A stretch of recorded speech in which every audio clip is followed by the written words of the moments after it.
Mr. 8, Mr. 8, can we read another story, please? Of course, Peter. I love to read for you. Would you like to choose a story? No. Please surprise me today. Reading is so much fun, so much fun. Okay, Bunny. Then let's read The Tailor of Gloucester. In the time of swords and periwigs and full-skirted coats with flowered lappets, when gentlemen wore ruffles and gold-laced waistcoats of paduasoy and taffeta, there lived a tailor in Gloucester.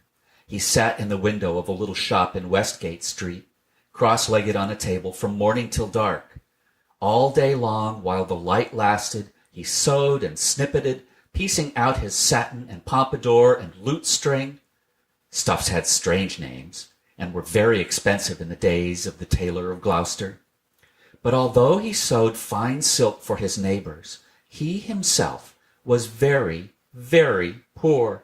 A little old man in spectacles with a pinched face, old crooked fingers, and a suit of threadbare clothes. He cut his coats without waist according to his embroidered cloth. They were very small ends and snippets that lay about upon the table.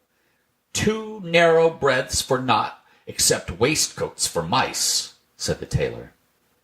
One bitter cold day near Christmas time, the tailor began to make a coat of cherry-colored corded silk, embroidered with pansies and roses, and a cream-colored satin waistcoat, trimmed with gauze and green-worsted chenille for the mayor of Gloucester.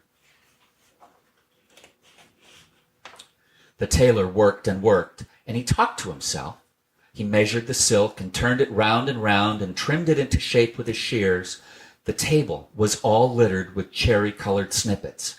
No breadth at all, and cut on the cross it is no breadth at all. Tippets for mice and ribbons for mobs. For mice, said the Tailor of Gloucester. When the snowflakes came down against the small leaded window panes and shut out the light, the tailor had done his day's work. All the silk and satin lay cut out upon the table. There were 12 pieces for the coat, and 4 pieces for the waistcoat, and there were pocket flaps and cuffs and buttons all in order. For the lining of the coat there was fine yellow taffeta, and for the buttonholes of the waistcoat there was cherry-colored twist, and everything was ready to sew together in the morning, all measured and sufficient, except that there was wanting just 1 single skein of cherry-colored twisted silk. The tailor came out of his shop at dark, for he did not sleep there at nights.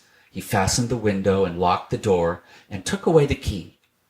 No one lived there at night but little brown mice, and they run in and out without any keys. For behind the wooden wainscots of all the old houses in Gloucester, there are little mouse staircases and secret trapdoors, and the mice run from house to house through those long, narrow passages. They can run all over the town without going into the streets. But the tailor came out of his shop and shuffled home through the snow. He lived quite nearby in College Court, next the doorway to College Green, and although it was not a big house, the tailor was so poor he only rented the kitchen. He lived alone with his cat. It was called Simpkin. Now all day long while the tailor was out at work, Simpkin kept house by himself, and he also was fond of the mice, though he gave them no satin for coats. "Meow," said the cat when the tailor opened the door. "Meow." The tailor replied, "Simpkin, we shall make our fortune, but I am worn to a ravelling. Take this groat, which is our last 4pence, and Simpkin, take a china pipkin, buy a pennyworth of bread, pennyworth of milk, and a pennyworth of sausages. And oh, Simpkin, with the last penny of our 4pence, buy me 1 pennyworth of cherry-colored silk. But do not lose the last penny of the 4pence, Simpkin, or I am undone and worn to a thread paper, for I have no more twist." Then Simpkin again said, "Meow," and took the groat and the pipkin and went out into the dark. The tailor was very tired and beginning to be ill. He sat down by the hearth and talked to himself about that wonderful coat. "I shall make my fortune. To be cut bias, the mayor of Gloucester is to be married on Christmas Day in the morning, and he hath ordered a coat and an embroidered waistcoat to be lined with yellow taffeta, and the taffeta sufficeth, There is no more left over in snippets than will serve to make tippets for mice." Then the tailor started, for suddenly, interrupting him, from the dresser at the other side of the kitchen came a number of little noises. "Tip-tap, tip-tap, tip-tap, tip." "Now what can that be?" said the Tailor of Gloucester, jumping up from his chair. The dresser was covered with crockery and pipkins, willow pattern plates, and teacups and mugs. The tailor crossed the kitchen and stood quite still beside the dresser, listening and peering through his spectacles. Again, from under a teacup came those funny little noises. Tip-tap, tip-tap, tip-tap, tip. "This is very peculiar," said the Tailor of Gloucester, and he lifted up the teacup, which was upside down. Out stepped a little live lady mouse and made a curtsy to the tailor. Then she hopped away down off the dresser and under the wainscot. The tailor sat down again by the fire, warming his cold hands, and mumbling to himself, "The waistcoat is cut out from peach-colored satin, tambour stitch and rosebuds in beautiful floss silk. Was I wise to entrust my last fourpence to Simpkin? 21 buttonholes of cherry-colored twist." But all at once, from the dresser, there came other little noises. Tip-tap, tip-tap, tip-tap, tip. "This is passing extraordinary," said the Tailor of Gloucester, and turned over another teacup, which was upside down.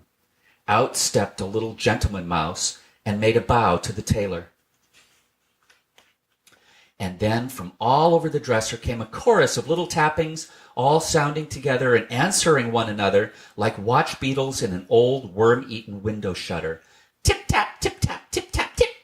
And out from under teacups and from under bowls and basins stepped other and more little mice, who hopped away down off the dresser and under the wainscot. The tailor sat down close over the fire, lamenting, 21 buttonholes of cherry-colored silk, to be finished by noon of Saturday, and this is Tuesday evening. Was it right to let loose those mice, undoubtedly the property of Simpkin? Alack, I am undone, for I have no more twist." The little mice came out again and listened to the tailor. They took notice of the pattern of that wonderful coat. They whispered to one another about the taffeta lining and about little mouse tippets. And then all at once they all ran away together down the passage behind the wainscot, squeaking and calling to one another as they ran from house to house. And not one mouse was left in the tailor's kitchen when Simpkin came back with the pipkin of milk. Simpkin opened the door and bounced in with an angry growl, like a cat that is vexed, for he hated the snow, and there was snow in his ears and snow in his collar at the back of his neck. He put down the loaf and the sausages upon the dresser and sniffed. "Simpkin," said the tailor, "where is my twist?" But Simpkin set down the pipkin of milk upon the dresser and looked suspiciously at the teacups. He wanted his supper of little fat mouse. "Simpkin," said the tailor, "where is my twist?" But Simpkin had a little parcel privately in the teapot, and spit and growled at the tailor, and if Simpkin had been able to talk, he would have asked, "Where is my mouse?" "Alack, I am undone," said the Tailor of Gloucester, and went sadly to bed. All that night long Simpkin hunted and searched through the kitchen, peeping into cupboards and under the wainscot and into the teapot where he had hidden that twist, but still he found never a mouse. Whenever the tailor muttered and talked in his sleep, Simpkin said, "Meow," and made strange horrid noises as cats do at night. For the poor old tailor was very ill with a fever, tossing and turning in his four-post bed, and still in his dreams he mumbled, "No more twist, no more twist." All that day he was ill, and the next day and the next, and what should become of the cherry-colored coat? In the tailor's shop in Westgate Street, the embroidered silk and satin lay cut out upon the table, 21 buttonholes, and who should come to sew them when the window was barred and the door was fast locked? But that does not hinder the little brown mice. They run in and out without any keys through all the old houses in Gloucester. Out of doors, the market folks went trudging through the snow to buy their geese and turkeys and to bake their Christmas pies, but there would be no Christmas dinner for Simpkin and the poor old Tailor of Gloucester. The tailor lay ill for 3 days and nights, and then it was Christmas Eve, And very late at night, the moon climbed up over the roofs and chimneys and looked down over the gateway into College Court. There were no lights in the windows, nor any sound in the houses. All the city of Gloucester was fast asleep under the snow. And still Simpkin wanted his mice, and he mewed as he stood beside the four-post bed. But it is in the old story that all the beasts can talk. In the night between Christmas Eve and Christmas Day in the morning, though there are very few folk that can hear them or know what it is that they say. When the cathedral clock struck 12, there was an answer, like an echo of the chimes, and Simpkin heard it, and came out of the tailor's door and wandered about in the snow. From all the roofs and gables and old wooden houses in Gloucester came 1,000 merry voices singing the old Christmas rhymes, all the old songs that ever I heard of, and some that I don't know, like Whittington's bells. First and loudest the cocks cried out, "Dame, get up and bake your pies!" "Oh, dilly, dilly, dilly," sighed Simpkin. And now in a garret there were lights and sounds of dancing, and cats came from over the way. "Hey, diddle, diddle, the cat and the fiddle, all the cats in Gloucester except me," said Simpkin.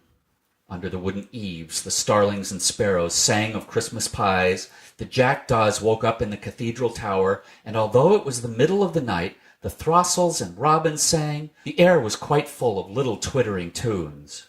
But it was all rather provoking to poor hungry Simpkin. Particularly, he was vexed with some little shrill voices from behind a wooden lattice. I think that they were bats, because they always have very small voices, especially in a black frost when they talk in their sleep like the Tailor of Gloucester.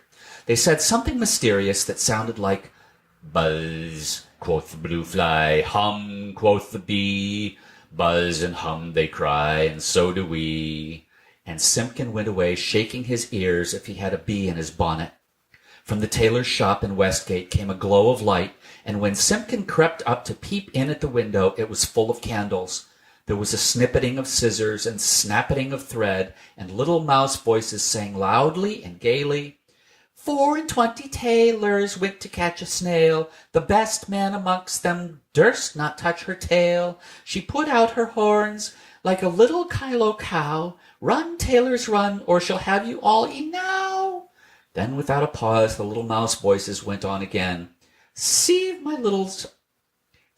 lady's oatmeal, grind my lady's flour, put it in a chestnut, let it stand an hour." "Mew, mew," interrupted Simpkin, and he scratched at the door, but the key was under the tailor's pillow. He could not get in. The little mice only laughed and tried another tune. 3 little mice sat down to spin. Pussy passed by and she peeped in. "What are you at, my fine little men? Making coats for gentlemen? Shall I come in and cut off your threads?" "Oh, no, Miss Pussy, you'd bite off our heads." "Mew, mew," cried Simpkin. "Hey, diddle, dinkety," answered the little mice. "Hey, little dinkety, poppity pet.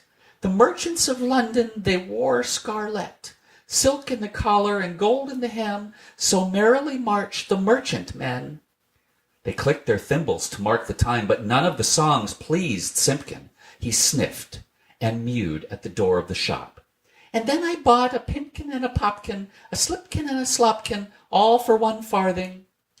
And upon the kitchen dresser," added the rude little mice. "Mew, scratch, scratch," scuffled Simpkin on the window-sill, while the little mice inside sprang to their feet and all began to shout at once in little twittering voices, "No more twist, no more twist," and they barred up the window shutters and shut out Simpkin. But still through the nicks in the shutters he could hear the click of thimbles. And little mouse voices singing, "No more twist, no more twist." Simpkin came away from the shop and went home, considering in his mind. He found the poor old tailor without fever, sleeping peacefully. Then Simpkin went on tiptoe and took a little parcel of silk out of the teapot and looked at it in the moonlight, and he felt quite ashamed of his badness compared with those good little mice. When the tailor awoke in the morning, the first thing which he saw upon the patchwork quilt was a skein of cherry-colored twisted silk, and beside his bed stood the repentant Simpkin.